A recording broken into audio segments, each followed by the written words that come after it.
Alright guys, I'm going to see if I can get this, kind of demonstrate to you. I got this apart. I had a, you see that's got a, yeah, good luck in getting that to focus. There it is. See a little safety pin in there? That's a tamper-proof screw. But I've got a set of these Torx that have the tamper-proof deal in them, and I got them apart. And I took it apart slow because I wasn't sure what kind of springs we had in here, what have you, been spring return, and it just pretty much lifted right off. The case did. But I want to show you how spring return works. Now this may not work because I got to go clockwise. I don't know if I can hold this.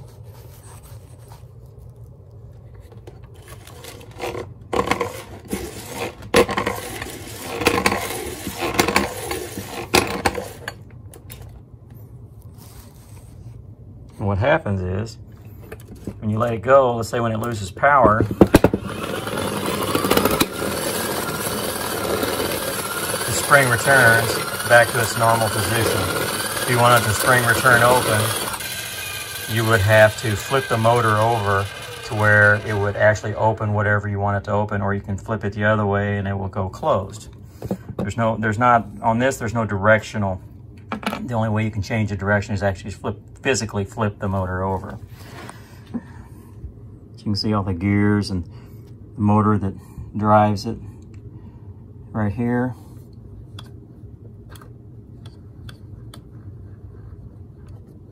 I don't know if I can physically use that to, yeah. See, it's moving the gears. So I can manually move the motor. It uses all those gears.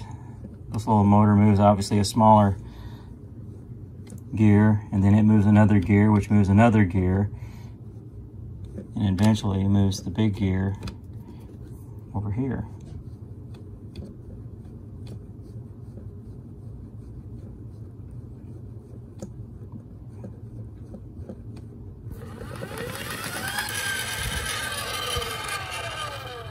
We're going to see why.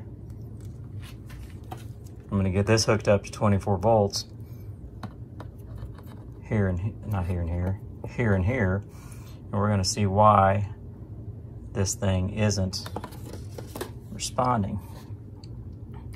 First, I'm going to try to take apart the board if I can. If I can take the board up and get it out of the way, we're going to take it up and see what's going on. So let me free up my hand so I can get to this thing. It's set up to where I've got my transformer, given 24 volts. I've got it hooked through a short Pro Tool, and it's kind of serving some kind of protection in case it gets a short, it'll shut off. Going to the red wire, which is the 24 volts hot. My 24 volt neutral is right here. I've also got my negative to my battery hooked up there. I've got my positive to my battery hooked to the gray wire, which is the input. This is the output wire, so what I'm going to do is I'm going to turn it on, and I'm going to see if my output has 10 volts coming out, which it's actually going to be less than 10 volts because the battery's not going to be at 10 volts. It's going to be like at 9 point something. So let me get this set up here. You see over here. All right, let me get my leads ready. Make sure nothing's touching, because that would be a bad day. Not the worst day, just a bad day. All right, got that separated so nothing touches there. All right, let's turn the power on. All right, my motor has no movement whatsoever. Now I want to see if I have 10 volts output, meaning, you know, this is what the actuator you would have, you would know, the machine would know, okay, here's what I'm getting on my output. 9.77 volts. So as you see, I got voltage output, but I have no response to the motor or whatever. There's nothing on this board that looks bad. I have voltage going to these points right here. You got voltage into the board, you've got output, but the motor is just non-responsive. So it's like once you open these motors up, you're not going to be able to reuse them anyway, but it's just the fact that they come from the factory dead like that. Every now and then you get them like that. So let's kill the power and let's take a deeper look at this motor and see what we got. Power is off. I'm gonna go ahead and disconnect this rat's nest. Unplug my transformer.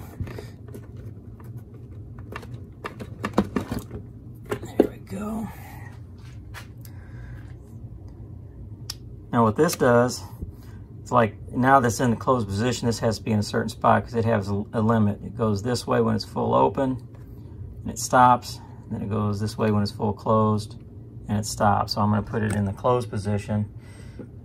I'm going to disconnect all this.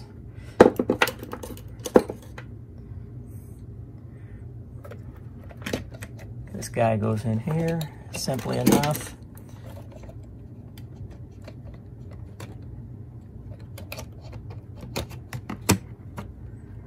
There and there. Line him up a little bit there. There we go. There. Now he's down in here. He's down in there. So when it does open up, it'll move that and then it'll stop once it gets to a certain position. Like I said, it's pretty interesting how these move. The motor moves that gear, the white gear, which moves that gear, which moves the bigger gear, which moves that gear, which moves that gear, and then slowly moves the actuator. So the motor's just not powering up, and that's why I had it out. I wanted to make sure it wasn't in a bind. But it goes counterclockwise, it spins, and it spins fast, faster than this, obviously. And then it slowly opens and turns your actuator. And then when you lose power, it doesn't look like it's been moving at all, but when it loses power, of course, it goes that way. But yeah, she's dead in the water, and there's nothing from a visual inspection that shows me why I was getting voltage to these points right here. I mean, it could be anything from a bad capacitor, could be a bad chip. You know, there's so much on this board that could be wrong that we're not going to be able to see. Let me get this guy in there. There he goes. But they're interesting how they work, and they're very expensive. I don't know what this thing cost, but that's why we do warranty startup. You know, you find this stuff at the beginning, you got to test everything, because if this got left alone and nobody noticed it was bad until a year later, then they'd have to pay for it. So that's why a startup is very important. But there you go, the little tear down of a spring return outdoor air damper actuator. Definitely had input, definitely had output. Non-responsive motor, so something in here is not giving it the power to say, hey, let's go, you know. All right, guys, this is about how fast spring return will work on an outdoor air damper actuator.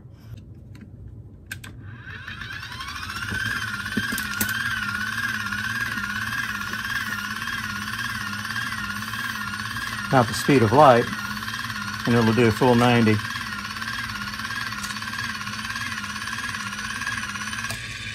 Catch you next time.